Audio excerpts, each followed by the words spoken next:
તો અમદાવાદના શાહીબાગ વિસ્તારમાં એક કુખ્યાત બુટલેગર કિશોર લંગડાના પૌત્ર આદિત્યસિંહ રાઠોડે મોંઘીદાટ કાર વડે એક નિર્દોષ એક્ટિવા ચાલકને ટક્કર મારી તેનો જીવ લીધો છે। કાર ચાલકે પૂરપાટ ઝડપે કાર ચલાવી એક્ટિવા ચાલકને ટક્કર મારી હતી। એક્ટિવા ચાલક નજીકમાં ઊભેલી રિક્ષા સાથે ટકરાયો હતો, જેથી સ્થળ પર જ તેનું મોત નીપજ્યું હતું। અકસ્માત કરનાર સગીરના પિતા વિરુદ્ધ પોલીસ ફરિયાદ નોંધાઈ છે। કાર ચાલકના પિતા અને દાદા એ બંને એક કુખ્યાત બુટલેગર છે।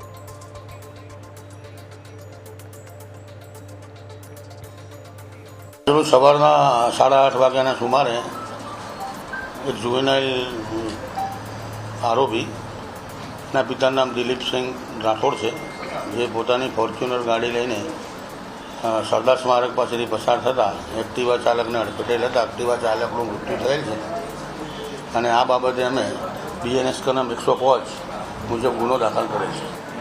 મહેન્દ્રકુમાર ભવનલાલ ગોહિલ, એની ઉંમર 43 વર્ષની હતી। એના બાળકને હું સ્કૂલે મૂકવા જતો હતો, રિટર્નમાં આવતા